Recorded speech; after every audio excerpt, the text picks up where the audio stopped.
Chapter 8. Distinguish Yourself. I didn't return to school after the break, and Mother had made it impossible for me to see Anita. She was away at school while I was back in London, attending every ball and social event my mother could throw at me. It was a nightmare. I was paraded around like a peacock, decked out in feathers and glittering jewels, and made to endure an endless parade of tedious young men. Looking back, I feel I should have found a way to enjoy myself more, but I resented my mother for keeping me away from Anita. I was broken-hearted, and I made my mother pay for it at every opportunity. Before she had come home on Christmas Eve, I had been longing to mend my relationship with her. Now, here she was devoting all her time to me, buying me the most beautiful clothes, and finally giving me the attention I craved. But it felt so wrong. I fought her on every step of the way. I corresponded with Anita several times a week, each of us keeping each other up to date on our daily lives and counting the days until she would be home again. Anita's letters back were always so cheerful. She was, of course, doing well in school, and she was pleasantly surprised that she liked the new girl who had taken my place in her room. I hated the idea of Anita spending time with her new roommate, taking our walks, having our conversations, and reading our book of fairy tales. I wanted her back home where she belonged. After I was presented at court, the endless balls and glittering social events began. My mother was just itching for me to accept one of the various proposals I had received from my many suitors. I was a catch, as they say, titled, and soon to be in possession of an obscene amount of money. Over the course of the season, my mother invited a legion of young gentlemen over for dinner, sometimes inviting them to stay for the weekend. If they were visiting London from somewhere out of town, socialite mercenary mothers went to great lengths to find their daughters suitable husbands, and she was relentless. Every morning it was the same. She'd come into the dining room and tell me what our schedule was for the day. That is, if we didn't have a visitor we were entertaining. "Good morning, Cruella," her voice would ring out, and I knew I was in a matchmaking onslaught. "Good morning, Mother." She would grab her coffee and sit down with it at the table with her diary. "I miss the days when you called me your mama." I would roll my eyes and say something like, "Well, as you say, I am a lady now. I'm simply speaking like one." She would pretend she didn't hear me and list off our daily events from her diary. One particular morning, we happened to have a visitor staying with us. He hadn't made his way to the dining room yet. "Jackson, is Lord Silvington awake?" Mother asked as Jackson and Jean placed a selection of pastries, fresh fruit, and eggs on the serving table. "Yes, Lady DeVil, he will be down shortly." Jackson put the newspaper at the place reserved for him. "I thought Lord Silverton would like to read the paper." I smiled at Jackson. "Yes, perhaps he could take a look at the train schedule. I'm sure he's eager to get back home." My mother set her cup of coffee down with an annoyed thump. "Cruella, he's a very fine young man." "Yes, Mother, I am sure he is, but he is also incredibly boring." "Cruella, it is the lady's job to keep the conversation moving. If you're bored, then you're not doing your job correctly." She took a pile of invitations from a silver tray Jackson presented to her. "Oh, I ask him questions, and he is all too happy to talk about himself. I just don't want to listen to another of his tedious stories, Mother. I can only listen to so many tales of horses, fox hunting, and shooting quail." "We have nothing in common," I said, sipping my coffee and deciding if I wanted to eat anything. I felt queasy at the thought of enduring another conversation with Lord Silverton. Oh, he was handsome enough, I suppose. All golden and fair with delicate features, blue eyes and all that. Perfect and boring, like vanilla ice cream. "Your father and I had nothing in common, and look at us," she said, giving me the side eye over her coffee cup. "Well, I'd be happy to find a man like Papa if I had a mind to marry," I said. "But as far as Lord Boardington goes, there isn't enough money in all the world that would make me want to marry him." I couldn't help laughing at my own joke. Someone had to laugh, because my mother didn't seem to find it amusing in the least. "Of course you're going to marry Cruella, and do stop making up insulting names for people." "Yes, Mother," but she couldn't sway me. I had set myself against the idea of marriage long before. It had become quite clear to me that I hated being told what to do. I wanted to be independent. No man worth his salt will be willing to let his children take his wife's name, Mother, I said. Well, my dear Corella, if you find a rich enough husband like Lord Silverton, then you won't have to worry about that. I couldn't believe she was suggesting I go against my papa's wishes. I made a promise to Papa. That's the end of it, Mother. If I ever do get married, and I doubt I ever will, I will not take his name. Mother closed her diary and tapped it with her pen. Well, Corella, the Queen didn't take her husband's name, and look how that's turned out. Do you want to live your life resented by your husband? I laughed. Well, Mother, that's one of the reasons I don't intend to marry. I thought on it. And the Queen gets to be the Queen. If I got to be Queen, being resented by my husband is a sacrifice I'd be willing to make. That's cheeky, Corella, even for you. Just then, Lord Boringpants came into the dining room. Well, that is disappointing news, Lady Corella, he said, smiling at me in a way he obviously thought was dashing. But I bet I can change your mind. I think your mother is in possession of an invitation from my own, inviting you to our estate for the weekend. He was beaming, way too chipper for someone who hadn't had their coffee yet. I imagined myself married to this relentlessly happy man, and it made my stomach churn. Oh, I don't know, Lord Silverton, I said, but he pressed on. It will be the most topping weekend, Lady Corella. I know you won't be able to say no to my proposal once you see your future home. I thought my mother was going to jump out of her seat and start dancing the jig right there on the dining room table. Not that she would ever do such a thing, but honestly, I have never seen her that happy in my life. Cruella, she crowed, you didn't tell me Lord Silverton proposed. Jackson, bring the champagne. I just sat there, drinking my coffee and laughing. Jackson, don't bother. We won't be needing the champagne. My mother's face fell lower than one of Mrs. Baddeley's failed souffles. Cruella, must you always be such a beast? You've never even given Lord Silverton a chance. The fact was, Lord Stuffypants hadn't even proposed, but he was quite transparent in his desire to. Didn't he understand women like a bit of mystery? Don't fret, Lady DeVil, Lord Bludderpants said, sweeping his Prince Charming hair out of his face. I haven't proposed. Not yet. I plan to after I woo her with the grandest of weekends at my parents' estate.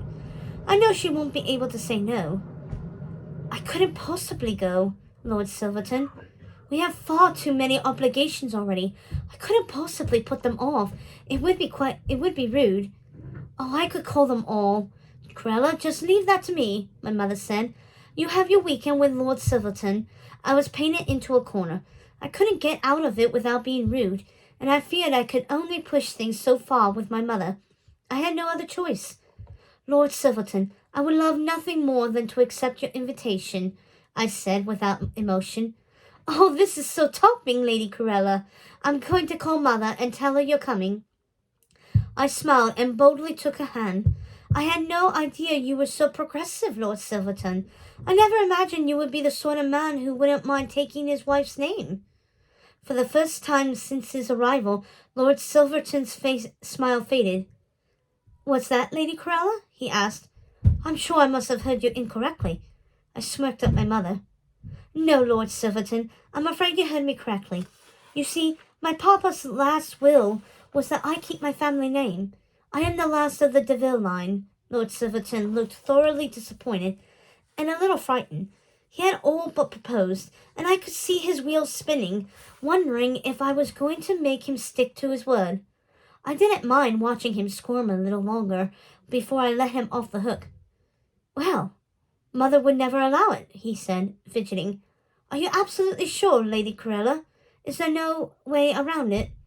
I looked down, feigning that I was terribly disappointed. I'm afraid there isn't. And then I took a gamble. Well, I do suppose there is one way around it, I said, looking up at him with sad eyes. I could give up my inheritance, but I suppose that wouldn't matter to a great family like yours. Lord Silverton's expression turned to something else entirely. The brilliant, smiling facade was placed by anger and frustration. I had heard his family had been struggling to keep up their estate, and they were considering selling off some of the land to keep it going. It was a miracle they had held on to that mammoth of an albatross as long as they had. I had seen so many families brought to ruin by simply trying to hold on to their family's enormous, burdensome estates. The last-ditch effort was always marrying money, and I had calculated correctly. Ah, I just remembered. I had to catch the next train. I patted Lord Penniless on the hand. No need to go on, Lord Silverton. I completely understand. I release you of any understanding we may have had. And he literally dashed out of the room with barely a thank you and a goodbye to my mother. She was livid. Cruella! How dare you frighten him away like that? I walked to the sideboard and got myself another cup of coffee while she told me off. You heard him. Lady Silverton wouldn't have allowed him to marry a woman who kept her name, I responded. Would it be so tragic to go against your father's wishes? She asked. Mother, his family needs him to marry someone with money. He wasn't interested in me. He was interested in my fortune. She slammed her hand on the table, making the coffee cups and saucers rattle. I would have settled on an amount with his family. You wouldn't be going into the marriage penniless. I would have arranged a yearly dress allowance for you as well. This is why you must leave these sorts of things to me, my dear. Say hi to the folks. I would have made all the arrangements. It was in that moment I knew my decision to never marry was the right one. The idea of my mother arranging a marriage in some stuffy drawing room with some lord or baron's mother, agreeing to settle on an amount of money for them to take me off her hands like some kind of prized cow was laughable. It reminded me of Miss Upton and Arabella Slapton and everything I hated. Mother, I will never marry. Never. So you might as well give up the idea entirely. That wasn't the life I wanted. Besides, Papa wanted me to be happy. I still had it in my mind that I would spend my days with Anita as my companion, traveling the world together, seeing everything we had ever read about in our most cherished books.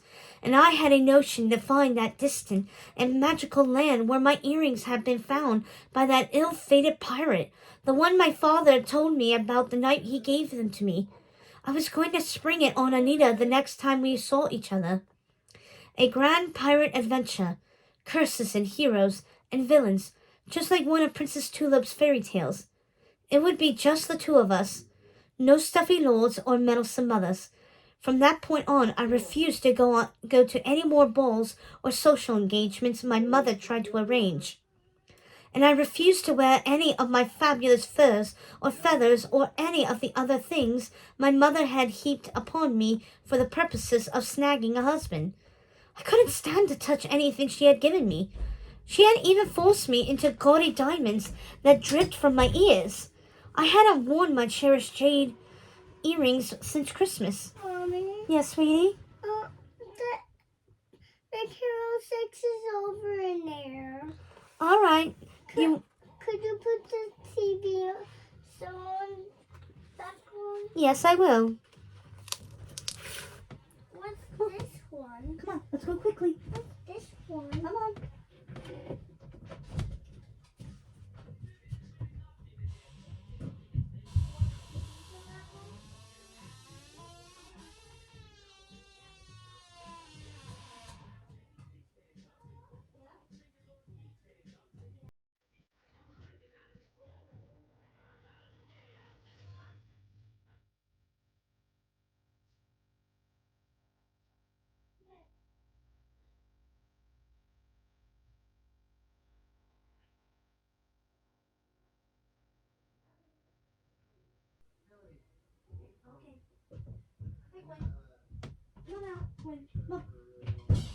Come on.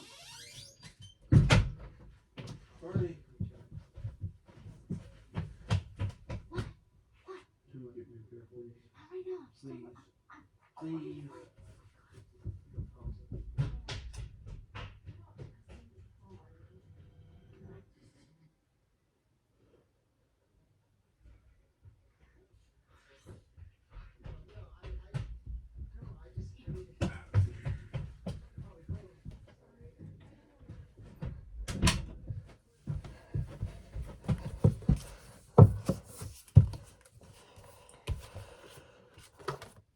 Papa.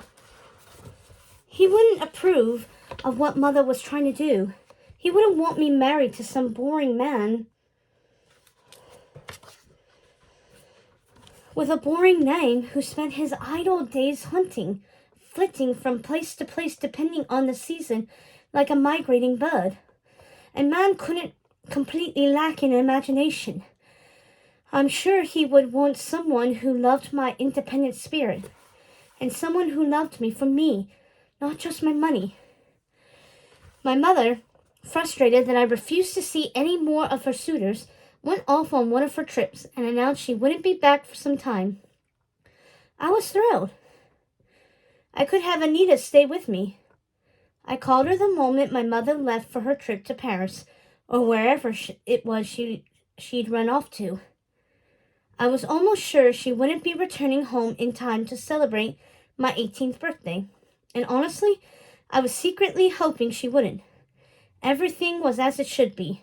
My solicitor, Sir Huntley, had sent over the paperwork that detailed my new allowance once I turned 18. I didn't need Mama anymore, and I found myself feeling much more at home without her there. I was the lady of the house while she was away. Before I knew it, the school term was over and Anita was to return home, back to Belgrave Square, where she belonged, with me, and with her extended family, my servants. Anita had always been close to them, and since our holiday meal together, I had felt closer to them than ever before. Mrs. Baddeley and Jackson had kept me sane throughout the mother's husband hunting season, what with Jackson commiserating looks and my sneaking down to the kitchen to talk with Mrs. Baddeley about the awful balls my mother was throwing at me. But now I would have my Anita back. I couldn't wait. The day had finally arrived. I stood in the entryway for what felt like an eternity, waiting for Anita to arrive. I couldn't just sit in the morning room waiting for her to be ushered in and announced by Jackson.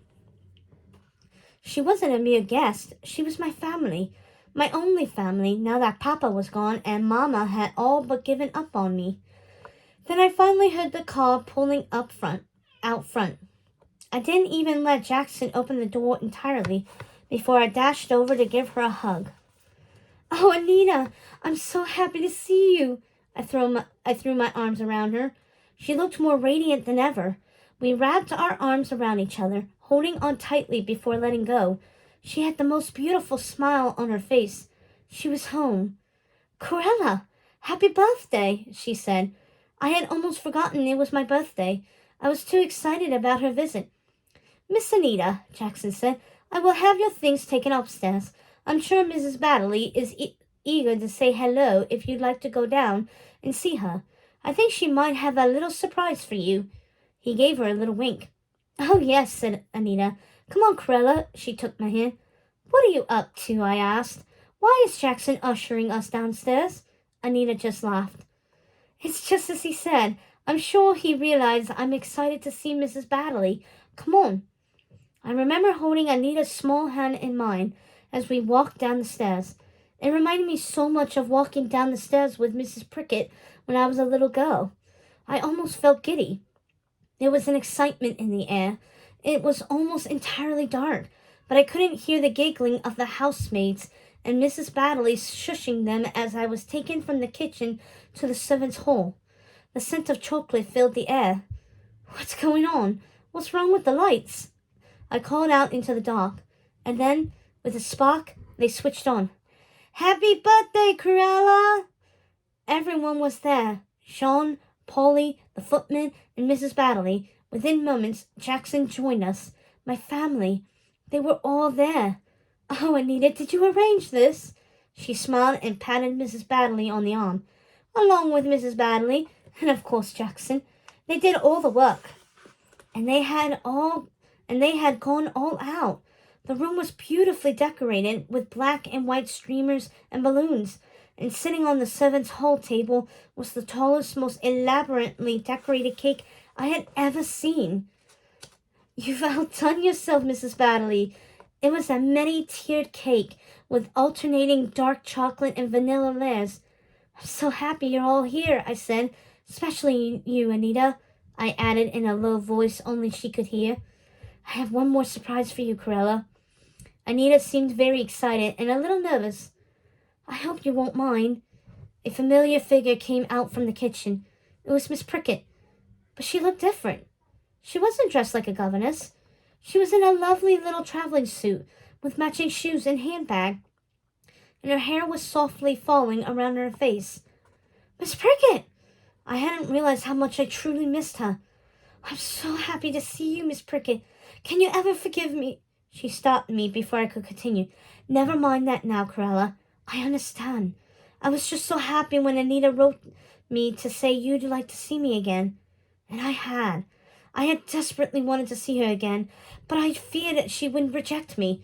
I had told Anita about it in our many letters. Told her how I had felt after Christmas. How I felt I had made a terrible mistake. How I wish I could have changed everything after that horrible row with my mother on Christmas Eve. I told her how miserable I was, trapped at home with Mother without Anita or Miss Prickett to be my allies. And now Mother was gone, and I had my Anita and Miss Prickett back again. Life was good. It was as it should be. It was a wonderful evening of merrymaking, the most fun I'd had in months. This time, I didn't care if my mother came home or not. I neither wished for her to be there to help celebrate, nor dreaded her return, ruining our pretty time. Not that she would sully herself downstairs with the likes of Anita or the Star. Mother had completely slipped my mind, until the bell rang, just like it had on Christmas Eve. But this time, my heart didn't sink. I was 18. Mother no longer controlled me, and she had never controlled my money. According to the missive I'd received from our solicitors, my allowance was to be raised. I was to have an income of my own, and more control over the finances in general. The capital and house would still be held in trust until I was of age. Whatever she said to me when I opened that door, however she scolded me, it couldn't hurt me now. But that bell would change my life more than I could ever have imagined. At the door was a gift from my father, arranged by him with his solicitor before his passing. A gift for my 18th birthday. I met Sir Huntley in the vestibule. He seemed surprised to find me coming from downstairs, but said nothing on the matter. He just smiled, his round little eyes turning into half moons. Beside him, on the round table in the center of the entryway, was a wicker basket. Something was wiggling under the red blanket within. Miss Corella, your father asks that I give you this along with the other provisions that were detailed in the missive I sent you last week. I trust you understand everything? Yes, Sir Huntley. But what is this? I asked, looking at the basket. This, my dear, is Perdita, a gift from your father. He smiled and took a puppy from the basket. She was the most adorable thing I had ever laid eyes on. Perdita, I swooned. A puppy, a black and white puppy, a Dalmatian puppy.